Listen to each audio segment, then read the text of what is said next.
BMitch and Finlay, 1067 The Fan. It is high noon in the District of Columbia. It's week 18. Commanders are heading down to Dallas. Helping us break all things down going on in the Big D is our buddy Shan Shariff, host of Shan and RJ, weekdays 5:30 to 10 a.m. on 105.3 The Fan down in the Metroplex. Shan, what's up, man? How are you, buddy? What's up, guys? How are you doing? Thanks for having me. Happy New Year. You know what? Yeah, Happy New Year to you as well. But something that's pretty interesting. So we're actually in Ashburn today at practice, and Cliff Kingsbury's addressing the media right now. And he was just asked about being a head coach again and if he's going to take interviews. And Cliff was very diplomatic. He said, yeah, I want to be a head coach again someday, but I love it here right now. And he tried to be as vague as possible. Yeah. I'm curious. Cliff is a very famous Texas boy. Would that be on the radar down there? Well, I don't think it's going to be on the radar. I don't think it's going to be on the radar for Jerry. Jerry, number one, is pretty much against first-time head coaches. I know that Cliff had his stint in Arizona, but I really think that Jerry, especially at this stage of his football life, is too afraid to go with someone that green and that young. He may want, I'm guessing the more experienced person. Now, the fun, young, new name that's been thrown out around here is Jason Witten. Jerry Jones has always said to us that Jason Witten's winning back-to-back high school state championships around here. All right, don't dismiss that. Okay, I didn't know that he was coaching high school down there, but yeah, he's coaching high school, and I'm saying that with a smile on my face, as Jerry would say. But he views Jason Witten as a top 5 person he's ever dealt with in the history of the National Football League. He views him as a John Wayne type legend. So that's the fun name thrown out around here. But like Ben Johnson, we knew was never going to happen because he didn't have experience. And there's a book on Jerry that he's not willing to pay coaches that much money. So while I do work with someone who is absolutely in love with Cliff Kingsbury and his concepts, maybe a little bit more because he's so good looking, I don't see Cliff Kingsbury. Bobby? Yes, Bobby. Bobby loves, that's your boy. Bobby loves, he's a huge, all I had to hear at the beginning of the year was Kingsbury drawing it up, Kingsbury concepts. He didn't want to say nothing in the second half when the usual Kingsbury lull takes place. But we've had Cliff on the show. Awesome dude. Man, I actually have something. If Cliff returns next year, hit me up. And next time you guys talk to him, I have something to play for him that he did for our radio station. It'll be an all-time audio moment for your show. Okay, rapping, I'd music, love that. Music ability, rapping ability. Oh, hell yeah. I also want you to tell Bobby that I was able to guess that he's in love with Kingsbury. How did you know? just played a hunch on that one, man. Yeah. All right, so let's talk about what is going on the show. And there's only 2 other guys on the show, and you know Bobby. So he had a 50, more than a 50-50 shot. I can't give you too much credit. I knew the other 2 of you are sane, and then there's Bobby. So that was kind of my angle there. So let's get down to what we're going to be seeing this weekend. Dallas, I know you shut CD down, but I imagine the Cowboys that are playing in this thing are kind of all in. Well, the big question here has been, why have you not been playing Trey Lance? Let's start there. Trey Lance was awful in training camp. We all saw him. We were all ducking for our lives with these passes that he was throwing in Oxnard, California. But that does not mean that you erase the fan intrigue. The fans didn't see him play except for in the preseason. And in the preseason, he had some pretty bad moments. So we've been trying to figure out, is Jerry Jones just trying to keep the Cowboy fan base interested in possibly winning? Cooper Rush gives you a better chance to win games. My theory is that Trey Lance is so bad that they don't want to embarrass themselves. They don't want to put Trey Lance out there and get laughed at over that deal of giving up and overpaying for a 4th-round pick. Because the Jonathan Mingo deal where they traded for the Panthers wide receiver infuriated this fan base.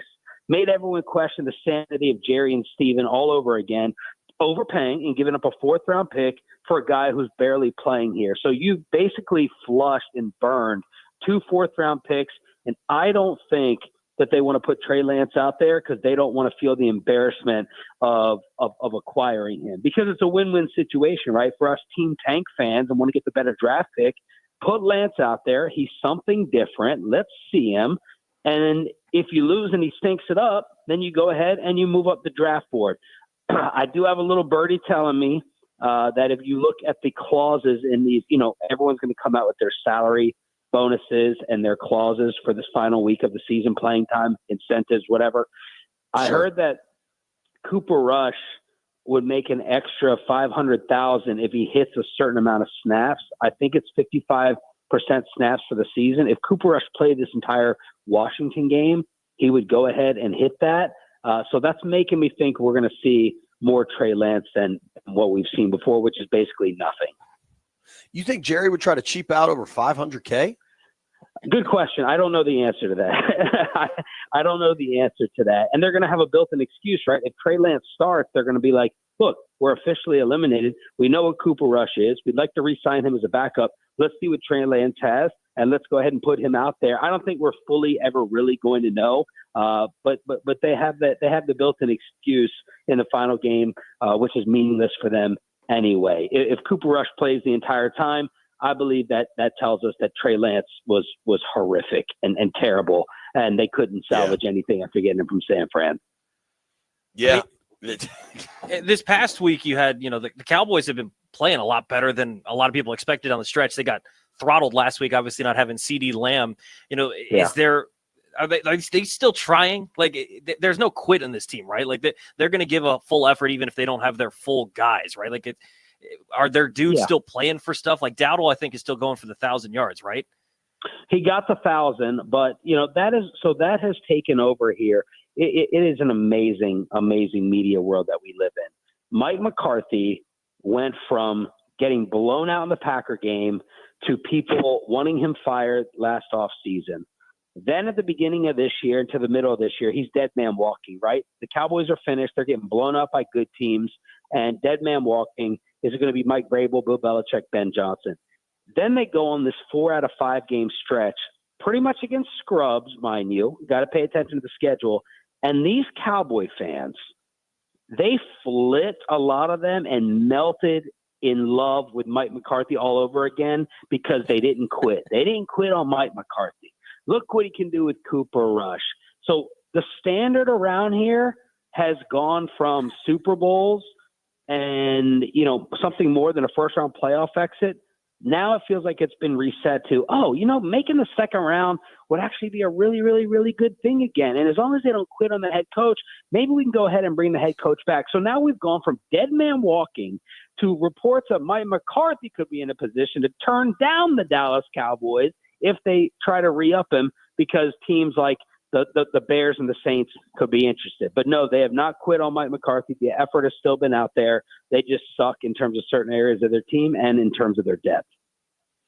It's crazy because I remember we had you on a month, probably before the last time Dallas was coming up here, and you were like, "Oh yeah, this guy's no chance." And well, y'all made me look really stupid after I said that it was a cakewalk, So I don't even know why you're having me on again after Washington made me look really dumb, saying that they would go ahead and control and dominate the football game. So there you go. That shows what I know. We like you though. You can follow Shan at 1053SS on X.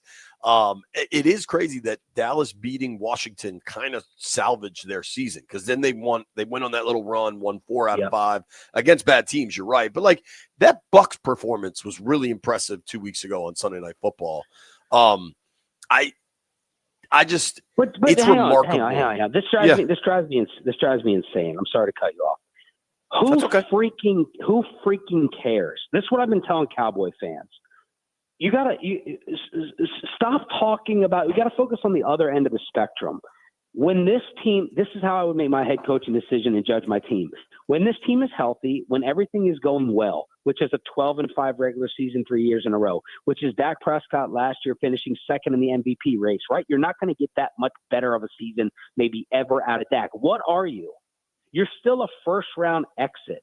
Either the San Francisco 49ers are owning you or the Green Bay Packers are smacking you. No one thinks that they belong in the same building as Detroit. Philadelphia is obviously better. Like, what are you at your best? And under Mike McCarthy, they have still been a first-round exit. He was brought in here to do better than Jason Garrett. And yes, he's done better in terms of the regular season record, but they're still sloppy. They're still undisciplined. They still play really, really stupid. They don't have the small details in order to win. So, like, rather than save Mike McCarthy because they didn't quit on him and they won 4 out of 5 with a backup quarterback, I take it to the other end. What are you at your best? What are you capable of? And the Dallas Cowboys still are not sniffing. Forget a Super Bowl. They're not sniffing a conference championship appearance that has not been here for 30 years. Mike McCarthy has had enough time. He's on my show tomorrow, or maybe for the final time, definitely the final time of the regular season. So it doesn't go over well when I say this stuff about Mike, but I got to be honest, he's had enough time. They haven't gotten close. In my opinion, it's time for the next. What'd you make of them doing right by Zeke and releasing him? Oh, my God. Doing right by Zeke. That's a loaded statement. Is there a dude that deserves less do right by me than that dude? Well, you know what? Like, Zeke did turn things around from the early days of partying and all the stories that you heard and everything. This whole thing was a joke to begin with. It was ridiculous. I lost all my money to my coworkers when they told me in the offseason, oh, Zeke's going to be the starting running back for the Dallas. You know what? Zeke and McCarthy actually have an interesting parallel. And this shows you how backwards Jerry and Steven are. So Zeke Elliott is not good enough to be your starting running back 2 or 3 years ago. You get rid of him. But you bring him back 2 or 3 years later to be your starting running back. Mike McCarthy does not get the extension after his 3rd straight 12-5 season playoff loss. But now you might give him the damn extension after you go 7-10. If that ain't the definition of ass backwards, I don't know what is. In terms of Zeke specifically, I can't get it straight yet. Obviously, he had the issue earlier in the year where he was missing meetings, late to meetings. They should have just cut him then. They should have been done with it. I don't know how much of this is like 50-50 or 60-40. Yeah, we're going to do right by you. And the other 40% or 50% saying, you know what, let's get you out of here. We should have done it a long time ago. What the weird thing about the Zeke thing, in addition to him being a starting running back, was that he came back to a different locker room only 1 year later. It was really weird. Fort Worth Star Telegram just dropped the story like a few minutes ago before I came on with you guys, but it's all talking about how it wasn't a fit, and it just did not work from a chemistry standpoint when he was expected to be the mentor.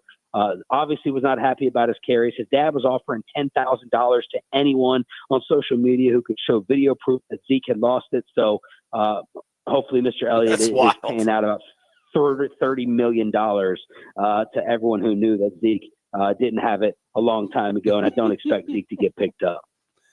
No, he's not going to get picked up, dude. That's a joke. It is. I want to ask both of you real quick.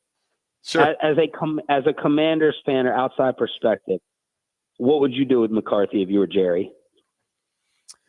It's tricky because, like, for me, to your earlier point about what is your best, and the best just isn't good enough. And frankly, I think for McCarthy, both his time in Dallas and his time in Green Bay, there is ample evidence to support he's a pretty good coach. He's going to get you to the playoffs and then not be able to get it done from there. And that was with Rodgers at the peak of his powers. And now Dak, who I think is a good player. I would be looking at some point, you've got to decide what your organization is about. And if it's about rings and trophies, or if it's about selling out Jerry World and having 2,000 people on the field after and everybody having a good time. And that is the question for Dallas to me at this point, because you look at the organizations around the NFL that have become true championship organizations, they're just running things differently. You look at the Niners. Niners are having a bad year, but like, you know what they're about. You know what Kansas City's about. I think under Dan Campbell, you know what Detroit's about. I don't know what Dallas is about. So if I'm running that operation, McCarthy's not my guy. But I wouldn't have allowed myself to be boxed into this lame duck contract year thing anyway. Yeah, I feel like you got to move on. I feel like it's time to try something else, because it should be about rings, like you're saying, JP. I don't know for sure that it is with Jerry Jones, but it should be about rings. And if that's the case, then you got to move on from Mike McCarthy, because he's just not getting it done. Yeah. Okay. So you guys would be more worried about Vrabel coaching the Cowboys than McCarthy? Hell yes. Absolutely.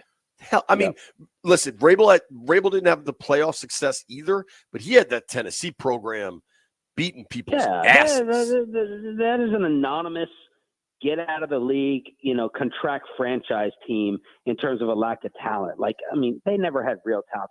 I'm a Vrabel fan. That's the type of culture guy I think that this organization needs, but we'll see what happens. But, dude, at the same time, would he put up with Jerry? I've heard through the grapevine. For a Dallas guy, how attractive is that job? How attractive is the Cowboy job? I mean, that is a phenomenal question. To the league. Yeah. It's a great question. Look, when you compare it to Dan Snyder, when you compare it to Woody Johnson, when you look at the mess in Chicago, it doesn't look as bad. You got to be okay and fine with Jerry Jones on our radio show, on the station twice a week. You got to be okay. One of our guys relayed a story that the beginning of the end with Jimmy Johnson, he did this the other day. Jimmy noticed everyone during his post-game presser get up and walk into the hallway. And JP, you know what I'm talking about. You're covering these games. Jerry Jones conducts his own press conference while the coach is speaking. I mean, that's the definition of undercutting. That's disrespectful. Now, I don't believe Mike McCarthy cares about that. I don't think Bill Belichick would have cared about that. I haven't heard that Mike Vrabel needs to be Mr. Personnel guy, right? Like the ego of being in the spotlight and being on First Take and all these shows has to be alluring. But then, what type of real football decisions is Jerry making? Like, who the hell was responsible for the Trey Lance deal? Was it Will McClay? Was it Stephen Jones? Was it Jerry Jones? Who the hell was responsible for the Mingo trade? Vrabel was not happy with his GM for what happened with A.J. Brown. I feel like Mike Vrabel could work here. People were fearful that Belichick, because you also got to come in and you have to be okay. Stephen Jones ain't going anywhere as the executive vice president, and Will McClay we don't think is going anywhere. So you got to be okay coming in with that system. And I don't know that Mike Vrabel has the desire or the swinging to come in and say, I have to run player personnel. The Cowboys are not a bad roster. We know that. They just have 5 Pro Bowlers today. Again, 3 straight 12-win seasons. And I've heard that Mike Vrabel would be very interested in the job, even though you have the Patriots and the Jets rumors out there. I know a lot of people were mocking him to, obviously looking ahead to the draft, a lot of people were mocking Ashton Jenty to Dallas being from that area. You think that's a prime target for them to go after Jenty in the first round? Good question. And speaking of how fast things change, how about how much we flipped on running backs now, right? Because a first-round running back was a laughable joke 2 years ago. And then you have, Jahmyr Gibbs and Bijan Robinson. I think Jenty's name is big enough that Jerry would be interested, but good Lord, this team has a lot of problems. This team has a lot of issues. So I would not dismiss or rule out Jenty, but we can go down the entire list of problems that they have all over the place, even for a team that's had 36 wins before this season. But yeah, I would not rule out Ashton Jenty because of the way that the league has been turned upside down by the running back success. Yeah, it really has. So I'm bringing this all the way back. I know one guy that Texas fans may not want around here after yesterday in Scattaboo. So, I want to keep him away from here, at least the Longhorn fans. That dude is a badass, man. Talking with our friend Shan Shariff from Dallas, host of Shan and RJ weekdays, 5:30 to 10 a.m. on 105.3 The Fan. You can follow him at 105.3SS. Obviously, there's so much like kind of palace intrigue with Dallas that is far more big picture and far more important than this weekend's game. But specific to Washington, this weekend's game is what matters because they want to stay the 6th seed. How do you think this thing shakes out Sunday? At the risk of being 0-2, I'm going to say that Washington puts their players out there and they want to play for something, that the Commanders come in here and win this game. I don't think that you're not going to get a bunch of quit. You're not going to get a laydown factor from the Cowboys. But look, not dealing with CeeDee Lamb, like the lone offensive weapon that they have besides Rico.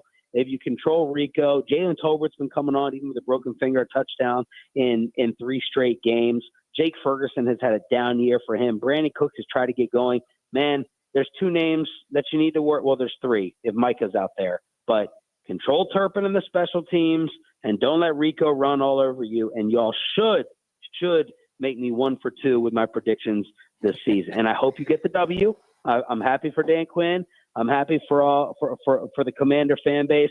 But more importantly, I want the Cowboys to get a better draft pick. So please, hail. I love it. Sean, we always appreciate your time, bro. You always bring it. It's always fun talking to you, man. Thank you, boys. Thank you for having me. Great as always. Happy New Year. All right. That's our guy, Shan Shariff. Happy New Year indeed.